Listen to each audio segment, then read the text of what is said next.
पहले कभी ना हमने कहा, लो आज सनम ये कहते हैं, हम आपके दिल में रहते हैं। 3 फीट के दूल्हे राजा फूल बाबू और 2.5 फीट की दुल्हन असगरी बेगम पर ये लाइन मुफीद बैठती है।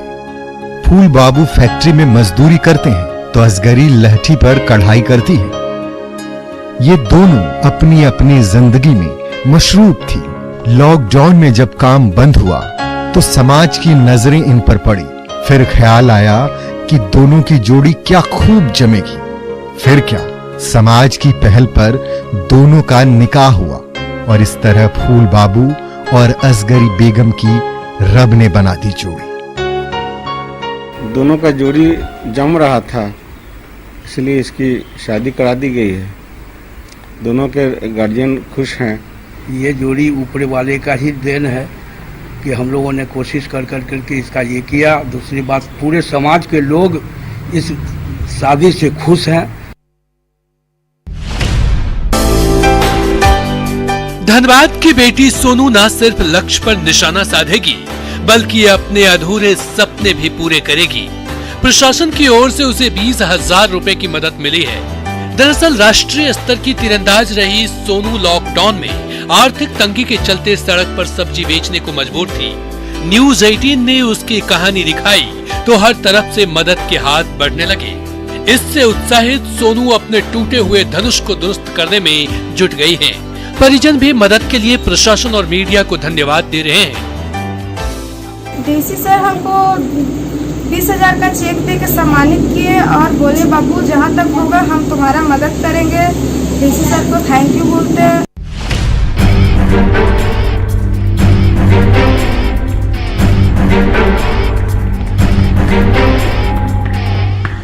ये कैमूर के लाल धर्मेंद्र कुमार का दम है।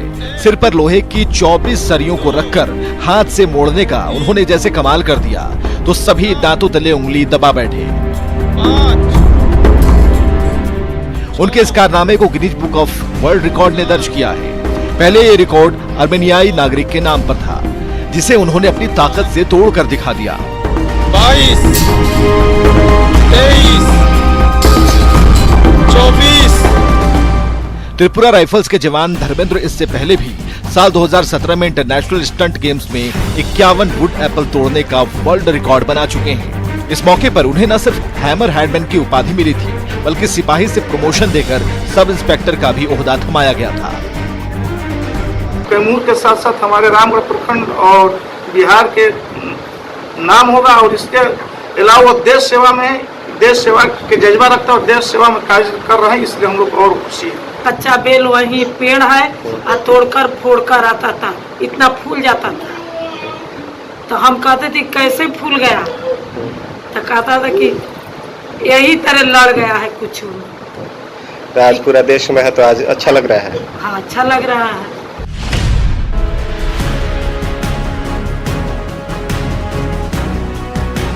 गुमला की बेटी रीना जब से तमिलनाडु से लौटी है उस पर दुखों का पहाड़ टूट पड़ा है। गांव वालों ने उसके साथ उसके परिवार को गांव से बाहर इस स्कूल में रहने पर मजबूर कर दिया है। अब यही खाना पकता है और यही उसका ठिकाना है।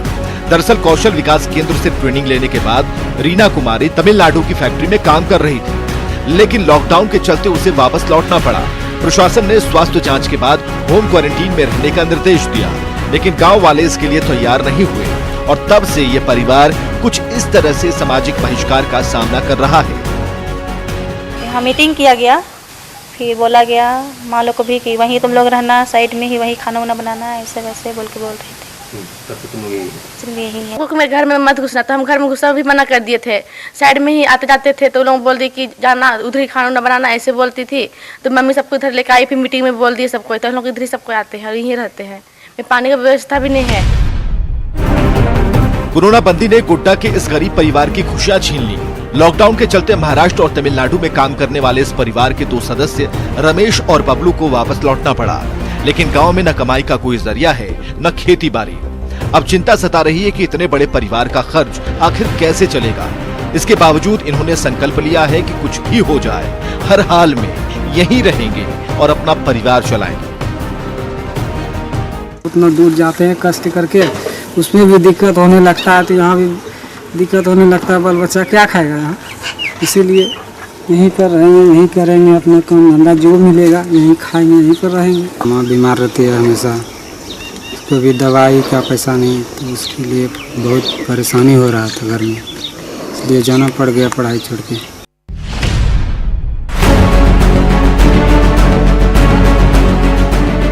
जाना था गुमला लेकिन पहुंच गए पाकुड़।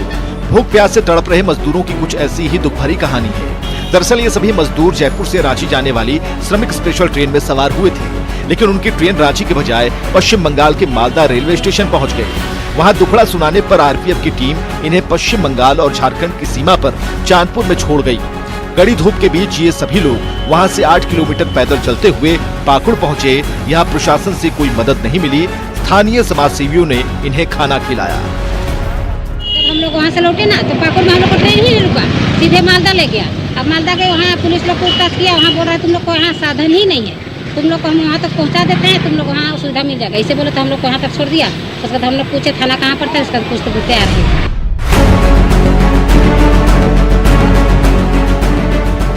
कोरोना काल में झारखंड की 20,000 से ज्यादा गर्भवती महिलाएं दूसरे राज्यों में फंसी हैं।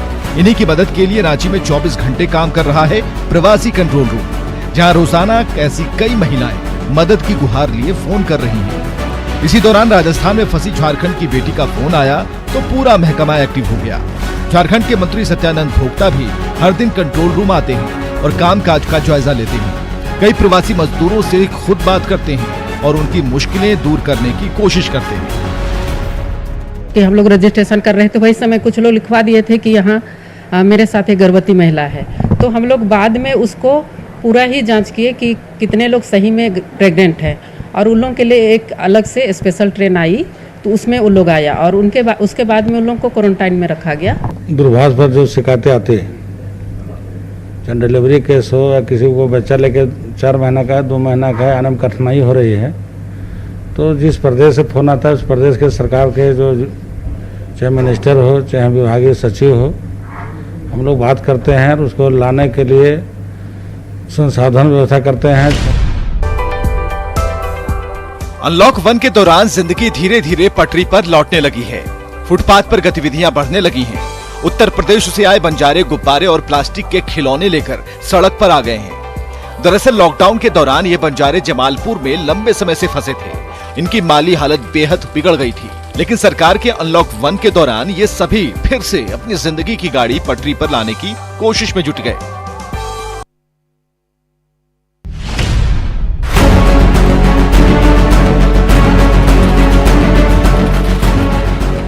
लॉकडाउन में कुदाल चलाते ये हैं बहरागोड़ा के जेएमएम विधायक समीर मोहंती। अपने पैतृक गांव बैंद में जर्जर सड़क की मरम्मत के लिए खुद कुदाल चला रहे हैं। दरअसल भारी बारिश के चलते इस सड़क की हालत न सिर्फ बदतर हो गई है, बल्कि आवागमन भी बाधित हो गया है। ऐसे में इसे दुरुस्त करने के लिए विधायक समीर मोहंती खुद कुदाल लेकर निकल पड़े हैं। उनका साथ देने के लिए कई गांव वाले भी पहुंच गए हैं। अभी हमारा फंड भी आया नहीं है, लॉकडाउन में काफी समय भी हमारा पास है, इसीलिए हम सोचे थोड़ा श्रमदान से इसको करते हैं, और जब फंड तुरंत आ जाएगा तो फंड आने के बाद हम इस काम को पहले करेंगे कि भाई गांव में घुसने का पहला जो मुख्य सड़क है वो बेहतरीन होना चाहिए, साफ सुथरा होना चाहिए। लॉकडाउन में अपने गांव लौटे मजदूर अपनी मेहनत से अपनी मिट्टी को संवारने में जुटे हैं। कल तक बड़े बड़े शहरों को संवारने वाले ये मेहनतकश आज इन खेतों में पसीना बहा रहे हैं। मकसद है खेत और जमीन की मेड़बंदी के जरिए गांव की किस्मत बदलना, ताकि बरसाती पानी खेतों में ही रुक जाए और खेती बाड़ी के लिए पानी की कमी ना हो। ग्रामीणों के अभियान का ही नतीजा है कि अब तक 100 एकड़ से भी ज्यादा जमीन की मेड़बंदी हो चुकी है।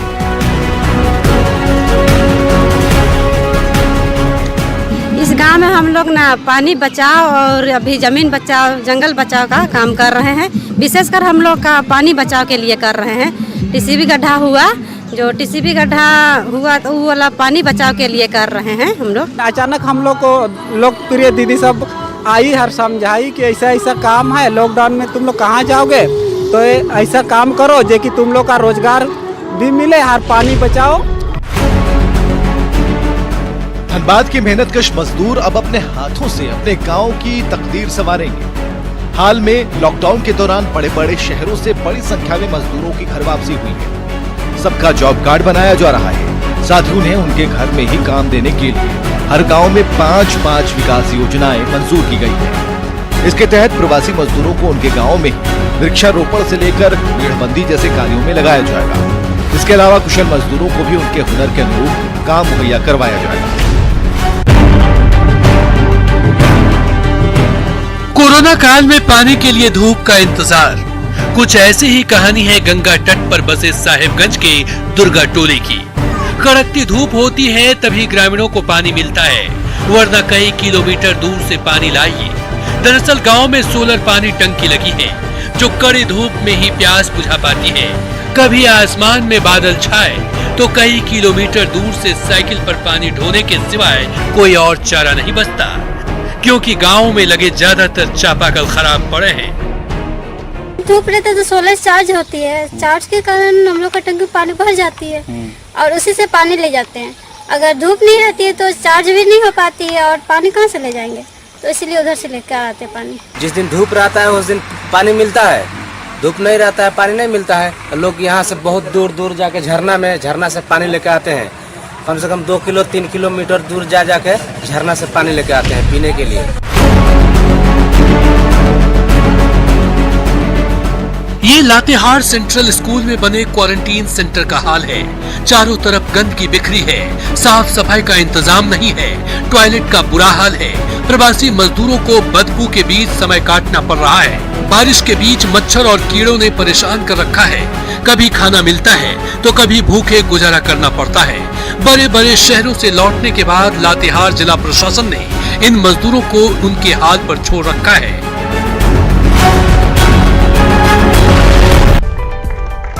ये पश्चिम सिंहभूम के पहले कोरोना मरीज की विदाई का दृश्य है। डीसी से लेकर एसपी तक ताली बजा रहे हैं। गिफ्ट की बौछार हो रही है और हौसला अफजाई के साथ घर के लिए विदा किया जा रहा है। इस मरीज का चक्रधरपुर रेलवे अस्पताल में पिछले एक पखवाड़े से इलाज चल रहा था। हाल में 2 बार कोरोना निगेटिव रिपोर्ट आने पर उसे डिस्चार्ज कर कुछ इस तरह से विदाई दी गई। डीसी अरवा राजकमल ने अन्य मरीजों के भी जल्द स्वस्थ होने की कामना की है। स्वस्थ होने के उपरांत उनको अपना घर के लिए रवाना किए हैं। पूर्णतः वो स्वस्थ होने के बाद जो 2 बार उनका जांच कराते हुए उसको डबल चेक करते हुए उनको आज उनके घर के लिए रवाना किया गया है।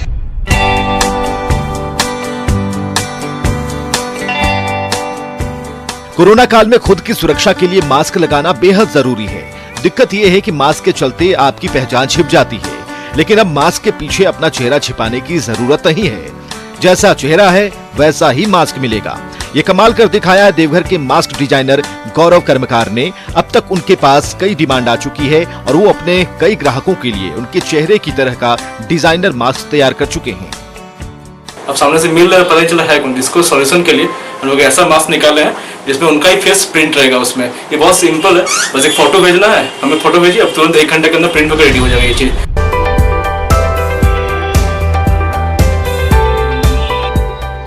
कोरोना काल में जब मास्क आम जिंदगी का हिस्सा बन गया तो ऐसे समय में दरभंगा के लोक कलाकार उसी मास्क को आकर्षक मिथिला पेंटिंग के जरिए खूबसूरत कर रहे हैं, उसका रंग रोगन कर रहे हैं। बाजार में इसकी कीमत 20 से 200 रुपए तक होती है। इन दिनों उसकी डिमांड बढ़ी हुई है। लॉकडाउन में घर बैठे मिथिला कलाकारों को रोजगार का बड़ा मौका मिल गया है। ऑनलाइन कंपनी अमेजन ने भी मिथिला पेंटिंग से सजी मास्क के लिए एक बड़ा ऑर्डर दिया है। ऑनलाइन भी बहुत अच्छा रिस्पांस इसका हो रहा है और यहाँ के लोग भी खरीद रहे हैं, आकर के घर से ले जा रहे हैं। काफ़ी सारा ऑर्डर हम तो यहाँ से बहुत सारे लोग आके ले जाते हैं, देश विदेश अगल बगल हर जगह से लोग आके ले जाते हैं। आज हम बहुत ज़्यादा ऑर्डर आता है जो हम लोग बना नहीं पाते हैं। तो हम लोग और बढ़ावा दे रहे हैं। हम लोगों को मास्क की जरूरत है। सरकारी स्तर पर भी हम लोग अभी सरकार के द्वारा निर्णय लिया गया कि प्रत्येक पंचायतों में भी मास्क बांटना है, तो जैसे वो होगा। जहाँ चाह वहाँ राह। यदि इंसान में हिम्मत और जज्बा हो तो विपरीत परिस्थितियों में भी वह रास्ता खोज निकालता है। हम बात कर रहे हैं सीतामढ़ी के बाजपट्टी प्रखंड की रहने वाली सुखचैन देवी की, जो बाल काटने और दाढ़ी बनाने का काम करती हैं। अब तक इस पेशे पर जहां पुरुषों का ही आधिपत्य था, वहीं इस रूढ़िवादी नियमों को तोड़ते हुए सुखचैन देवी ने हजामत को ही अपना पेशा बना लिया।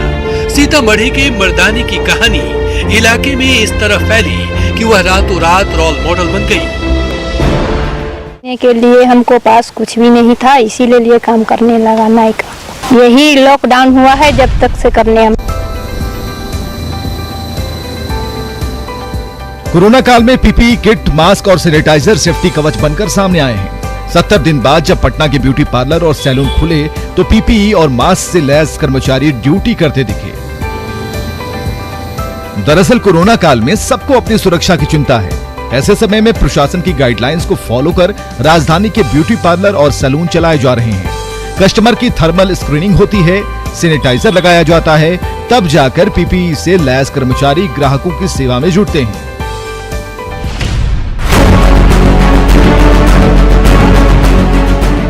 ये तस्वीरें पटना के वैशाली से जोड़ने वाले पीपा पुल की हैं, जहां सोशल डिस्टेंसिंग और तमाम गाइडलाइंस की खुलेआम धज्जियां उड़ाई जा रही हैं। एक एक ऑटो पर भेड़ बकरियों की तरह दर्जनों यात्रियों को ठूंसा गया है। ड्राइवर से लेकर सवारी तक किसी ने भी मास्क नहीं पहना। लॉकडाउन 5 के दौर में अनलॉक 1 को लेकर भले ही कई तरह की रियायतें दी गई हैं, लेकिन जिस तरह से इनका दुरुपयोग हो रहा है, ऐसे में कोरोना से बचने की उम्मीद भला कैसे की जा सकती है। आप कैसे इतने लोगों को बिठाए हैं, ये बताइए। और बैठ जाते हैं। आपको पता है कितने लोगों को बिठाना है? 4 लोग। तो आपके पैसेंजर एक भी मास्क नहीं पहन रहे हैं। तो मास्क मुँह ढाक लीजिए ना पूरा। भागलपुर के सैंडिस ग्राउंड में चारों तरफ बिखरा ये मलबा ओपन जिम का है। कसरत करने वाले लाखों रुपए के उपकरण टूट फूट कर चारों तरफ बिखरे पड़े हैं। कोरोना काल में इम्यूनिटी बढ़ाने के लिए जब इसकी सबसे ज्यादा जरूरत थी, उसी समय सौंदर्यीकरण के नाम पर इसे इसी तरह से उजाड़ दिया गया। स्मार्ट सिटी फंड से 3 साल पहले ओपन जिम का निर्माण हुआ था। उस समय यहाँ सुबह शाम स्थानीय लोग कसरत किया करते थे, लेकिन आज चारों तरफ उसका मलबा बिखरा हुआ है। यह जो स्मार्ट सिटी भागलपुर सबसे पहला शहर चयनित हुआ था। सब लोग लूट में लगे हुए हैं और आप देखेंगे यह कोरोना वायरस के महामारी में सिर्फ लूट ही हो रहा है, धरातल पे कोई काम नहीं हो रहा। बिहार में मुजफ्फरपुर के बाद बेगूसराय लीची उत्पादन का सबसे बड़ा हब है। मटिहानी समेत कई इलाकों में व्यापक स्तर पर लीची की खेती होती है। यहाँ की 80% किसानों की आमदनी का मुख्य जरिया लीची है।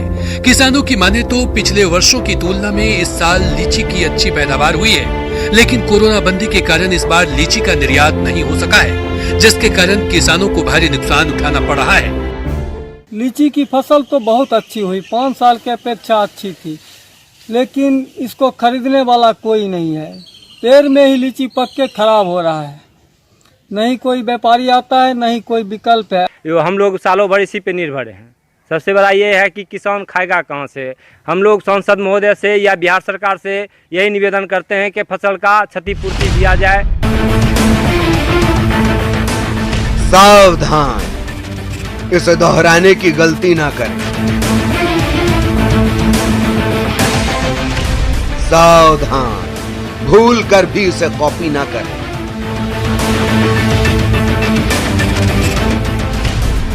सावधान, ऐसा करना जानलेवा है। जी हां, हमारा इरादा आपको डराना नहीं, सचेत करने का है, ताकि गलती से भी ऐसा करने की गलती ना करें।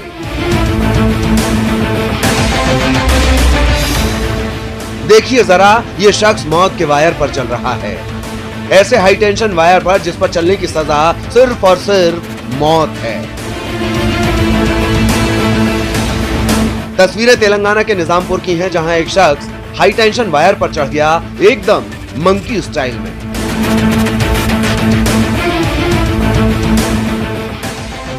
तारों के बीच लटक रहे पेड़ की एक टहनी को हटाने ताकि गुल हुई बिजली वापस आ जाए। सोशल मीडिया पर यह वीडियो जबरदस्त वायरल है, लेकिन आपसे न्यूज़ 18 की अपील है, आप भूल कर भी इस तरह हीरो बनने की कोशिश ना करें। कोई भी समस्या हो तो बिजली विभाग को बताएं, इस तरह की हरकत तो भूल कर भी ना करें। Bureau report, news 18 network.